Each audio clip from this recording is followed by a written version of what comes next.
Welcome to Labor Talks. I'm your host, Laurie Gruber, and today's special guest is Joe Knight. Joe currently serves as an Eau Claire County Board Supervisor from District 3. Welcome to Labor Talks, Joe. Nice to be here. Good to have you here. Are we allowed to shake hands anymore with all the concern about coronavirus? Oh, coronavirus. It's okay. If it's not one thing, it's... I do have a cold. I got to warn you. I'm getting over it, though. I don't think it's coronavirus. And the shortages of hand sanitizer because of it. Could you tell the viewers a little bit about you? I'm 65 years old. I live in the town of Seymour, and I represent District 3. I'm supervisor for District 3, which is, I tell people roughly the town of Seymour. It doesn't go quite as far east as the town of Seymour does, and it goes a little bit into the city of Eau Claire. Town of Seymour is basically that chunk of land north of Lake Altoona, running up to the Chippewa County line. I grew up in Madison. I went to school there too. I went to Madison West. I went to the University of Wisconsin as an undergrad and did a double major. I thought I wanted to be a wildlife biologist to start out with. So I did a double major, but I like to write too. So I did something called agricultural journalism, where you emphasize a little more in the sciences than in the political science annual institution 101, 102, and things that you should have, I guess, if you're going to be a reporter. And I went off into the Peace Corps in North Africa after graduating. It was there I met my wife of coming up on 40 years now. Congratulations. As I refer to in this census asked me my current life. Also person two. We're coming up on our anniversary.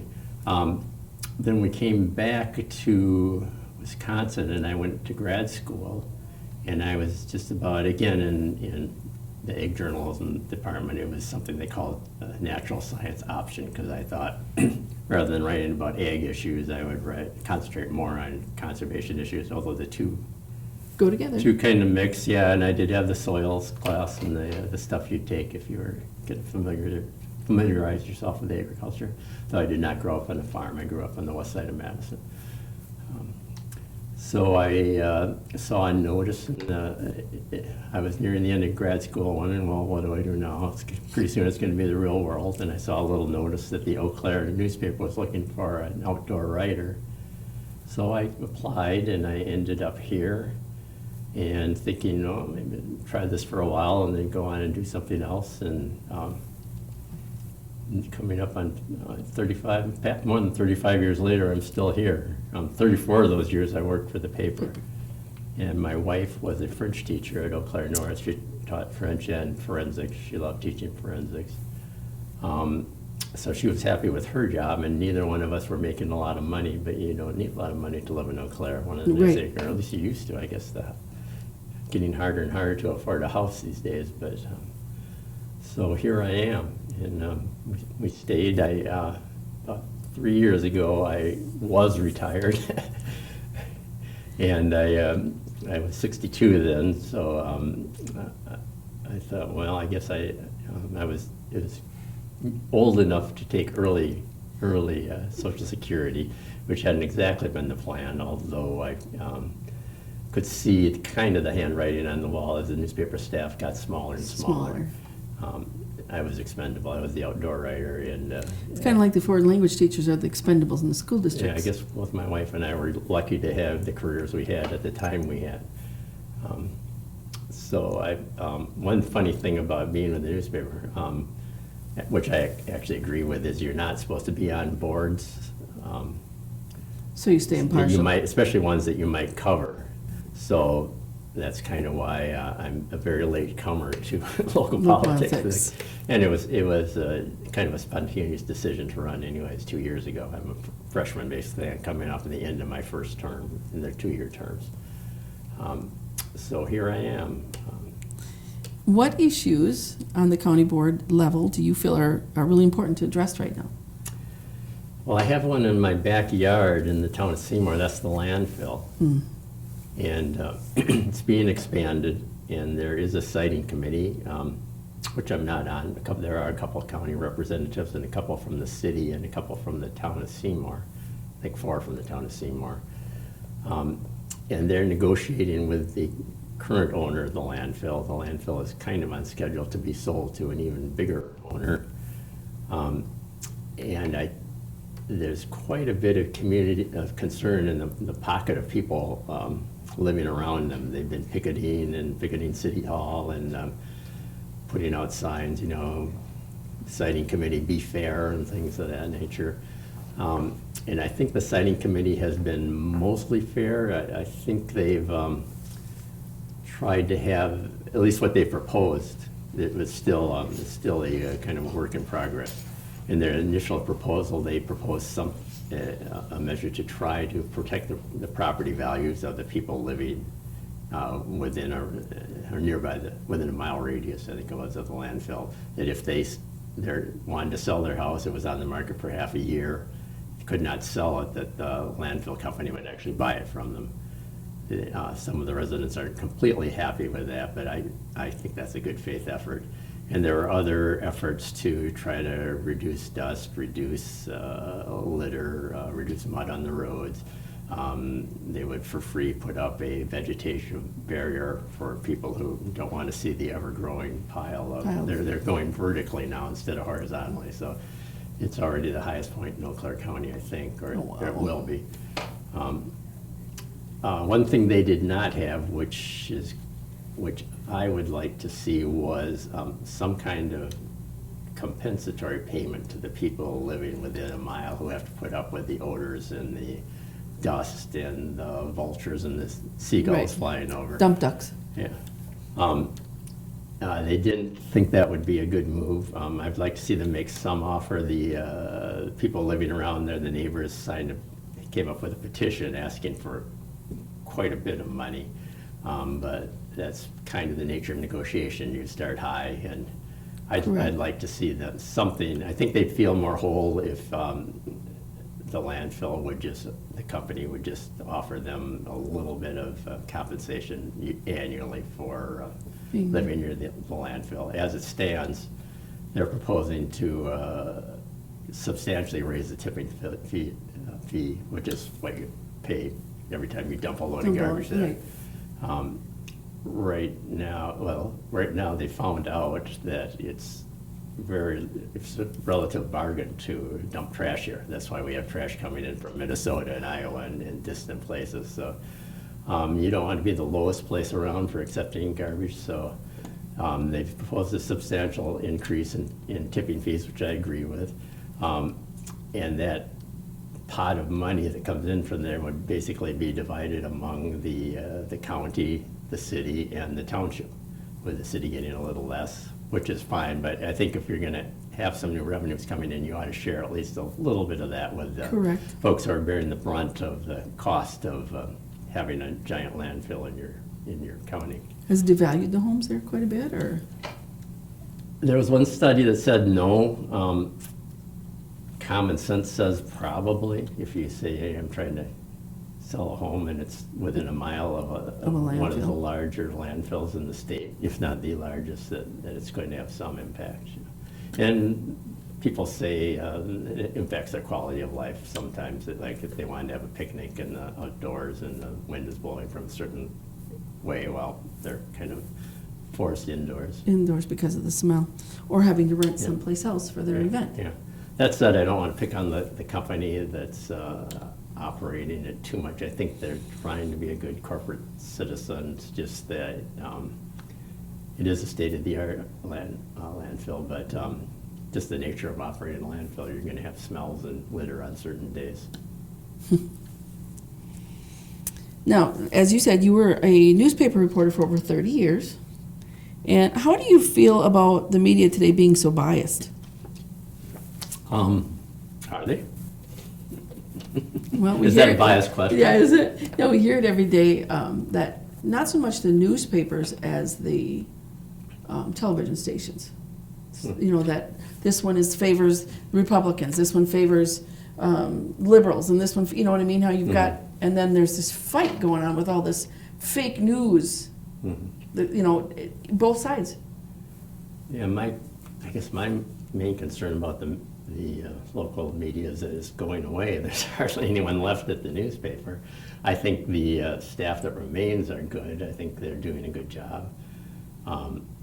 Where I live, we had a newspaper and it's gone. And that is the other thing, that there's like, most of the media in this country is owned by a very small percentage of people. Yeah, this used to be family-owned. They made a point of saying that, although as far as I could tell, it was run pretty much by the business school rules. But now it's part of a chain. So you see stories coming in, a lot of stories from Janesville or places that you kind of wonder why they're in there. Well, they got rid of all the reporters here, and there's other newspapers in the chain. As far as being biased, I don't know. When I work there, I have a lot of, let's say, moderate liberal friends, and they always thought, oh, that editorial was awful, it's a liberal rag. And I talked to the editors, and they said, well, on the whole, we get much more fan mail saying that it's a liberal bias versus a conservative bias. So it depends on your vantage point starting out. Now, if you're coming from the labor standpoint, from the labor standpoint, maybe it is. We always thinking it was the other way around. So, and so maybe if you're offending both sides, you're. How do we get more people? How do we get the newspapers and the TV stations to include more people? Instead of it coming, I don't care where I live. My local stations are Minnesota. I don't care about Minnesota's news. I want what's going on here. Well, I mean, yes, but 15 miles away. I mean, I do care, I watch the weather there. Weather's more my weather than Eau Claire's weather. But how do we get more people involved so that it stays locally? Well, when I started, there was a larger staff, and the newspapers have always been supported by the advertising. Basically, the size of the newspaper was never dependent on the news of the day. It was dependent on how many ads they sold. You're dumbing in the ads first. Whatever blank space you had, that's where the news all went. So that model has changed. People are advertising in different ways now online, so there isn't that revenue coming in, and that was the revenue that used to support the news staff too. So they're trying to make a profit still. And there's a lot of people that say that the internet's been the demise of the newspapers. And yet, if, like, I go to look up news on the internet, a lot of times it reroutes me to a newspaper site, and they want a subscription, which is also another way to help the newspapers. A lot of them are like, why should we do that? Well, somebody did the stories, went out and did the news, so that could be on there. Why shouldn't they have a person be a subscriber? And that would be a way to offset the internet killing the newspapers. Yeah, they're still losing money on it, but yeah. I subscribe to a couple. Well, I subscribe to New York Times and to the local paper. I like online, having that thing to read. Too. And I think that's the direction it's going to go. So far, we're kind of in a transition period where the revenue they can make from selling online subscriptions doesn't compare with what they used to be able to make selling, here's your used car page and here's your grocery page. My niece lives out west, and her husband is a newspaper reporter. And he's been having a hard time finding a job because of all the smaller newspapers are shutting down, or like you said, they're being bought up by chains, and someone in Madison might write a story that's good for the whole state, and they'll put that in instead of a news piece that affects Eau Claire. How do we encourage our younger people to go into that industry and face in order for them to face the challenges? Boy, if it's your really, it's your real love. Do it. When I came in, and don't think you're necessarily going to be doing it all your life. You maybe get a start on it and then go somewhere else. And it's probably, if newspapers are around at all in the future, they're probably going to be all online. So get used to that. I have a hard time encouraging anyone to go into newspapers right now, frankly, because eventually you're not going to want to. Not going to be a job. Make a car payment or pay the mortgage, and it's not, even if you get a job, they don't. Move to bigger and bigger cities. You've served as a board member for Kiwanis. Can you tell us a little bit about the Kiwanis? Sure. It's a service organization. This was one of the things too, when I left the newspaper, I could start serving on boards. Claire, they're often associated with the Paul Bunyan logging camp. They've kind of been longtime supporters of that. But the goal actually of Kiwanis is supposed to be child-oriented or children-oriented. So there are several different clubs at the one in an elementary school, in both high schools. There's a key club. There's one at the university too, all sponsored by Kiwanis, that in turn are service clubs. Those kids do something every month. And as members, we have weekly meetings where we have someone from the community come in and talk. In fact, when I started doing it as a newspaper reporter, and in the days when the newspaper was more flush, they would actually pay my membership because they thought first of all, it's good to have people coming out, going into the community rather than in all the reporters staying in their own little building, and it often spawns stories, general reporting stories of someone to come in and talk about an issue, and bring my notebook along. And now that I'm retired, I still am keeping up with it, and I still enjoy. Well, since I'm on the county board, I still should have some clue of what's going on in the community. So, if somebody wanted to become involved with Kiwanis, where would they go to get information on it? There is a webpage, Eau Claire Kiwanis. They could contact me, and I could refer them to the movers and shakers now. And it's kind of a fun club. Like tomorrow we'll be working at Empty Bowls, and we work at community table. Your basic service club, you're supposed to be out in the community doing things, yeah. You've served on the board of the Wisconsin Clearwater, a chapter of Trout Unlimited. Can you tell us about those?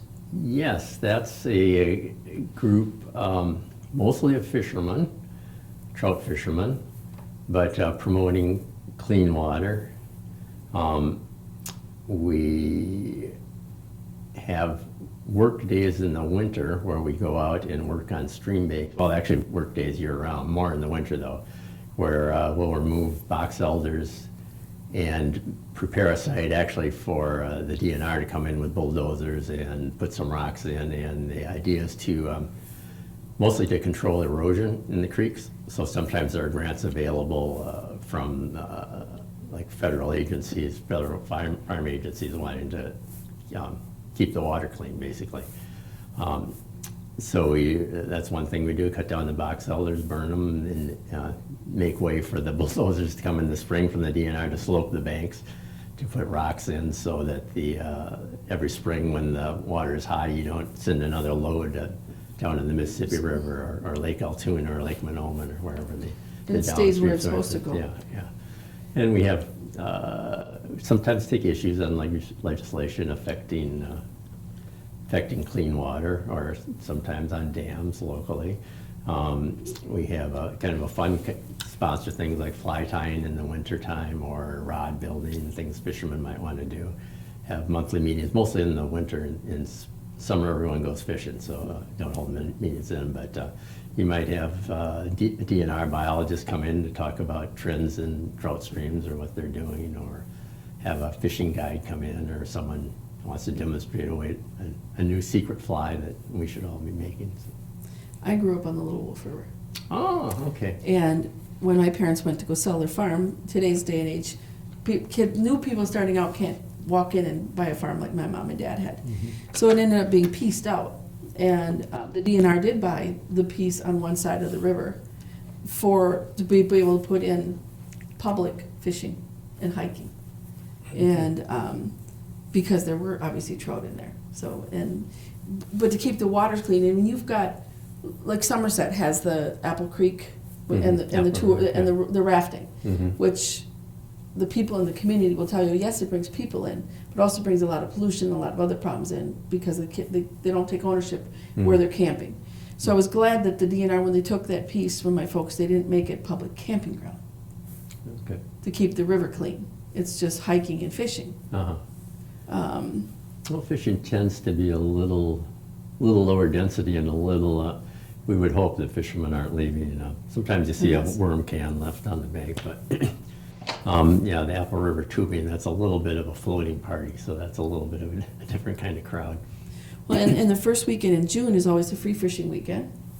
And the Union Sportsman Alliance, along with the Wisconsin Building Trades and the area labor councils, support a Take Kids Fishing Day. Oh, great.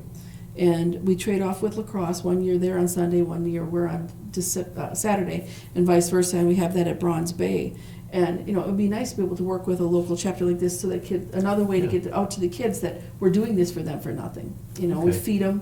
Mhm. There's usually prizes. There have been free fishing poles in the past quite a bit. They have all the bait there, and then we have volunteers that come and help as well. That will bait Okay. the hooks for the little girls and that type of thing. So I mean, Only for the little girls? well, most of the little boys have no problems digging into the worms. So unless you're a farm kid like me.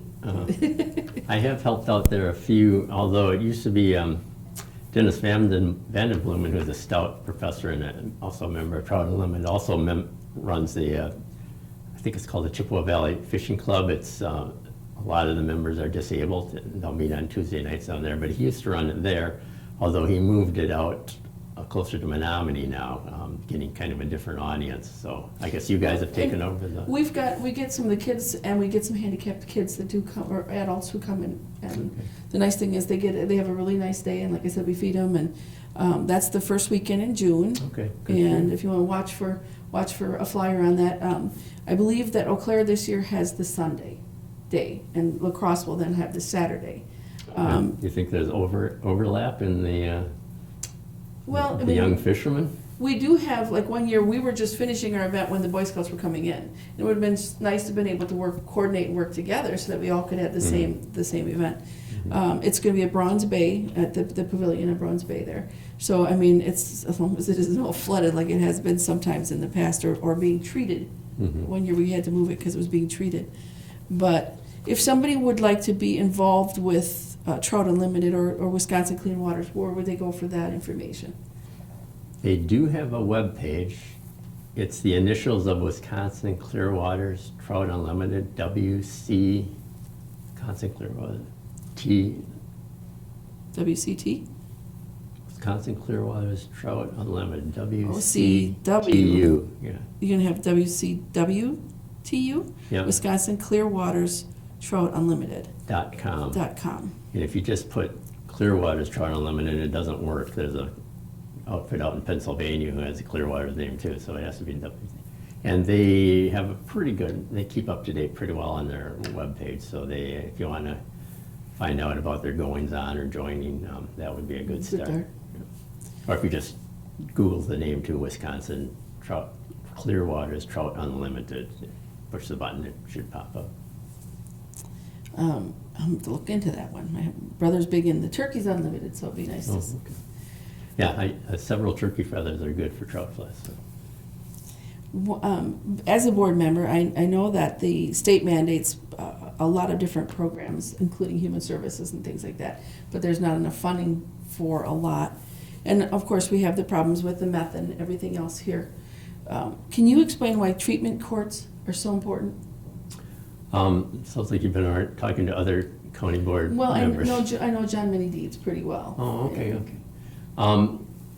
Well, yeah, we're hurting now. Our hands are tied as far as funding goes from the legislature. We have limits to the property tax levies we can charge, and we're mandated to do certain things, which includes if the judge says someone has to go to jail, they have to go to jail. If the police raid a meth house and there are kids there who've been exposed to meth, usually they have to go to a foster home for a little while at least. To make sure it's a safe home before they go back. Yeah, and we're kind of, I know Human Services, we've been kind of picking on them lately because they've been way over budget, mainly because of these needing to place people with psychiatric issues or kids who need placement from their homes. If you can keep the families together as much as possible, that helps. If you can get treatment, which is what treatment courts are all about, rather than, put it most simply, rather than putting them in jail, that doesn't solve the problem. The problem is they have an alcohol habit or other issues. So if you can get them sobered out, and treatment courts are pretty pretty rough, I guess. I don't know if you've talked to Judge Minideeds about this, but Oh, yeah. they're pretty stringent, I guess. And the person has to really want to participate and get straight. So I can't say in my committee work or my involvement on the county board, I'm not really involved in it, but I think that's one of the better things Eau Claire County does. Well, and I know that there are a lot of shelters here, not enough, but they have to be clean and sober usually to be able to go to those. And I know that over the last couple of years, I've seen more and more homeless people here. And the ones that we run into are not the ones that are in the shelters. They're the ones that have a problem. Mm-hmm. So it'd be a nice way, it's nice if we could come up with a solution to help them as well. Do you currently sit in any committees within the county? I'm on the Planning and Development Committee, and I Okay. have a couple other shorter commitments. I'm kind of the county liaison to the Lake Altoona Rehabilitation District. But mainly, well, I am just a freshman, so We're just getting started, right? And one I think I'm on my committee. third term Okay. in my village board. But Okay, yeah, one planning and development keeps me busy enough, I guess. And I know that we need to bring more jobs in, and hoping the planning and development are hoping, I hope that they are helping not only to plan for industrial, but for housing for those people that are gonna need those jobs.